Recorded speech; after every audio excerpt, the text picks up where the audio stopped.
नमस्कार, स्वागत है हमारे नए वीडियो में और इसमें बात करेंगे 9:15 बजे कौन सी कंपनियों पर नज़र रखनी है। एवेन्यू सुपरमार्ट फोकस में रह सकता है क्योंकि कंपनी ने अपने क्वार्टरली नतीजे जारी किए हैं। नेट प्रॉफिट 11.25% बढ़कर 860 करोड़ रुपए के आसपास पहुंच गया है। रेवेन्यू भी करीब 15% के आसपास ईयर ऑन ईयर बढ़ा है। एबिडा 15.5% और एबिडा मार्जिन इस बार 7.97% आया है।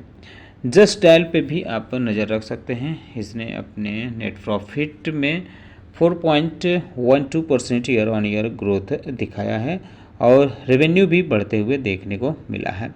हालांकि कंपनी का जो ऑपरेटिंग मार्जिन है वो थोड़ा कमज़ोर रहा है। टीसीएस में अपडेट देखने को मिल रहा है कि कंपनी की तरफ से बताया गया है कि लगभग 8,900 इंजीनियरों की नई टीम कंपनी तैयार कर रही है और एआई से जुड़ी कंपनियों के अधिग्रहण की तलाश में है। यानी कंपनी अब एआई में पूरी तरह से फोकस करते हुए देखने को मिल रही है।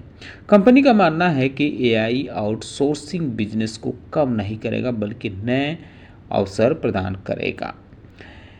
एलटीएम लिमिटेड में अपडेट यह है कि कंपनी ने जून तिमाही में अपने प्रदर्शन स्थिर बताया है। ऑपरेटिंग मार्जिन बाजार के अनुमान से बेहतर रहा जबकि राजस्व वृद्धि सीमित रही है।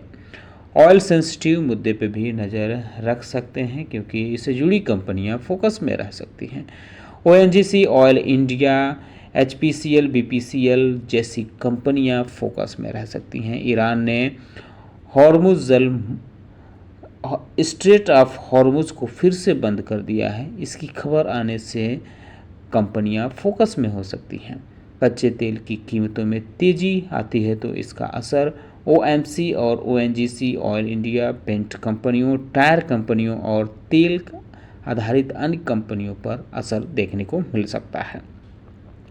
कुछ कंपनियां अपने नतीजे जारी करेंगी जैसे कि एचसीएल टेक्नोलॉजी सोमवार को अपने क्वार्टरली नतीजे जारी करेगी। इसके साथ ही Bajaj Consumer, ICICI Prudential, AMC, Nuvoco, Vista, Leapfrog Engineering Services और Plastic Blends India, Simbhaoli Sugars और वीवो बायोटेक जैसी कंपनियां अपने क्वार्टरली नतीजे जारी करेंगी। तो इन वजह से भी बाजार और ये कंपनियां फोकस में रह सकती हैं। एचडीएफसी बैंक में दो खबरें देखने को मिल रही हैं। बैंक ने निजी प्लेसमेंट के जरिए 60,000 करोड़ तक का 81 बॉन्ड और टीयर 2 बॉन्ड और इंफ्रास्ट्रक्चर बॉन्ड जारी करने के लिए अपने शेयर होल्डर्स की मंजूरी मांगी है। FY26 में बैंक के कर्मचारियों की संख्या 3343 कम हुई है क्योंकि बैंक ऑटोमेशन बढ़ा रहा है और कर्मचारियों को ग्राहक सेवा से जुड़े कार्यों में तैनात कर रहा है। तो ये दो खबरें एचडीएफसी बैंक में देखने को मिली हैं।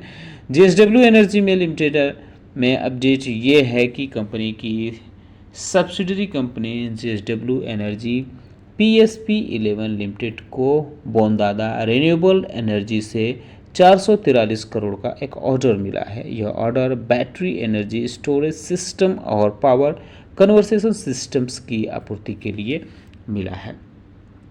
वहीं पावर ग्रिड में अपडेट ये देखने को मिल रहा है कि कंपनी को कृषि नगरी रेज फेज 1 ट्रांसमिशन प्रोजेक्ट के लिए सफल बोलीदाता घोषित किए गए, यानी कॉन्ट्रैक्ट कंपनी को मिलते हुए देखने को मिल रहा है।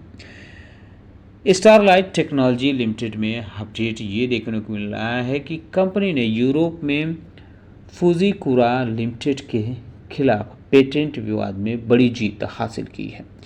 यूरोपियन पेटेंट ऑफिस ने फुजीकुरा का पेटेंट पूरी तरह से रद्द कर दिया है, यानी स्टेरलाइट में अच्छी खबर है, एक राहत मिलते हुए देखने को मिल रही है। पेस डिजिटेक में अपडेट यह है कि इसकी सहायक कंपनी लिनेज पावर ने बोंदादा रिन्यूएबल एनर्जी के साथ BESS सप्लाई के लिए एक समझौता किया है। NMDC लिमिटेड में अपडेट ये देखने को मिल रहा है कि कंपनी ने 10 जुलाई 2026 से अपने लौह अयस्क यानी आयरन और की कीमतों में संशोधन किया है। तो ये महत्वपूर्ण अपडेट इसमें है। वहीं केस्टोन रियल्टर्स की बात करें तो कंपनी ने अपने क्वार्टरली नतीजे जारी किए हैं। कंपनी की तरफ से बताया गया है कि उसकी प्री सेल्स 42% घटकर 617 करोड़ रही है, जो पिछले साल 1068 करोड़ रही थी। पावरिका लिमिटेड में अपडेट ये देखने को मिल रहा है कि GUVNL की ई रिवर्स नीलामी में विंड पावर प्रोजेक्ट के लिए सफल बोली जीत ली है कंपनी ने।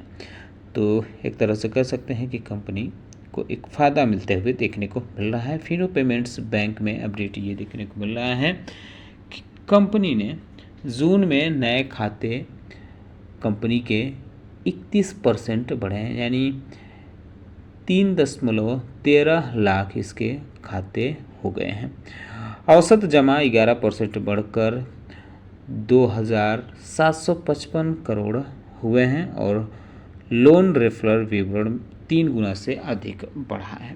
L&T फाइनेंस लिमिटेड में अपडेट ये है कि कंपनी का कंसोलिडेटेड प्रॉफिट 28% बढ़ा है। नेट इंटरेस्ट इनकम 28% से ज़्यादा बढ़ते हुए देखने को मिला है। अडानी ग्रीन एनर्जी ने अपने क्वार्टरली बिजनेस अपडेट जारी किए हैं। कंपनी के ऑपरेशनल कैपेसिटी 27% बढ़कर 20,142 मेगावाट हो गई है और सेल ऑफ एनर्जी भी 30% बढ़कर 13,657 MU पहुंच गई है। केस्टोन रियल्टर्स लिमिटेड में अपडेट ये है कि कंपनी का प्री सेल ड्रॉप हुआ है 42% और कलेक्शन भी 4% बढ़ते हुए देखने को मिला है। एरिया सोल्ड भी कंपनी का 49% के आसपास कम होते हुए देखने को मिला है। वहीं फिनो बैंक्स लिमिटेड में अपडेट यह है कि कंपनी के न्यू अकाउंट ओपन 31% बढ़े हैं, जबकि एवरेज टोटल डिपॉजिट कंपनी का 11% इंक्रीज हुआ है। मैनकाइंड फार्मा में अपडेट देखने को मिल रहा है कि कंपनी ने अपने गैर प्रमुख यानी नॉन कोर इकाई ब्रॉडवे हॉस्पिटैलिटी सर्विसेज में 100% हिस्सेदारी 49 करोड़ में बेचने की मंजूरी दे दी है। लक्स इंडस्ट्रीज में अपडेट ये देखने को मिल रहा है कि लक्स कोजी ग्रुप ने पश्चिम बंगाल के डकुनी में 600 करोड़ के निवेश से एशिया के सबसे बड़े गारमेंट्स मैन्युफैक्चरिंग हब में से एक की शुरुआत कर दी है, यानी उसका इनॉग्रेशन फाउंडेशन का काम, मैन्युफैक्चरिंग फैसिलिटी का काम शुरू हो गया है। राइट्स लिमिटेड में अपडेट ये देखने को मिल रहा है कि कंपनी को पटना मेट्रो रेल कॉरपोरेशन से करीब 79 करोड़ का कंसल्टेंसी ऑर्डर मिला है।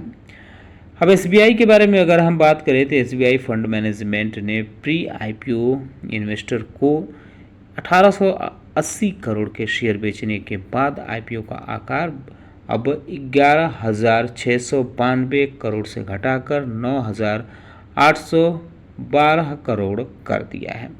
इनोविजन लिमिटेड में भी अपडेट देखने को मिल रहा है कि NHI से कंपनी को 27 करोड़ 52 लाख का एक टोल प्लाजा चलाने और रखरखाव का ठेका मिला है। तो ये महत्वपूर्ण अपडेट इसमें है। NTPC लिमिटेड में अपडेट ये है कि Lara super thermal power project stage 3 के लिए कंपनी को निवेश की मंजूरी मिली है। कंपनी के बोर्ड की मीटिंग हुई है जिसमें 20,456 करोड़ रुपए निवेश करने के लिए मंजूरी मिल गई है। वहीं स्विगी की मुश्किलें थोड़ी बढ़ते हुए देखने को मिल रही हैं। अपडेट इसमें यह है कि food safety and standard authority of India यानी FSSAI ने 6 जुलाई को स्विगी के टोइंग प्लेटफॉर्म पर लाइसेंस संबंधी कुछ कमियों के कारण रोक के आदेश जारी किया था। यह मामला खाद्य सुरक्षा से संबंधित नहीं था। कंपनी ने कमियों को दूर कर 9 जुलाई को संशोधित लाइसेंस प्राप्त कर लिया है। तो ये इसमें अपडेट है। मुश्किलें थीं जो अब ख़त्म होते हुए नज़र आ रही हैं। जिंदल स्टील में अपडेट यह है कि कंपनी के CEO गौतम मल्होत्रा ने अपने पद से इस्तीफा दे दिया है और 15 जुलाई के बाद वो नौकरी नहीं करेंगे। हाईटेक कॉरपोरेशन लिमिटेड में अपडेट ये है कि कंपनी के शेयर होल्डर्स ने मलबी दानी को अगले 5 वर्षों के लिए फिर से मैनेजिंग डायरेक्टर नियुक्त करने के लिए मंजूरी दे दी है, यानी सहमति जता दी है। के साथ साथ डेंजरस गुड्स नियमों के उल्लंघन से संबंधित मामलों में कंपनी को चेतावनी पत्र जारी किया है। कंपनी ने कहा है कि इससे उसके वित्तीय प्रदर्शन या संचालन पर कोई महत्वपूर्ण प्रभाव नहीं पड़ेगा। डीजीसीए के निर्देशानुसार कंपनी को सुधारात्मक कार्रवाई यानी एक्शन टेकन रिपोर्ट प्रस्तुत करनी होगी। तो ये सारी चीज़ें हैं इसमें, इस वजह से यह कंपनी फोकस में रह सकती है। आप इस पर नज़र रख सकते हैं। उम्मीद करता हूँ कि आपको हमारा वीडियो पसंद आया होगा। कैसा लगा बताना न भूलें। साथ ही साथ हमारे चैनल को सब्सक्राइब कर लें, बेल आइकन दबा लें। वीडियो देखने के लिए बहुत बहुत धन्यवाद।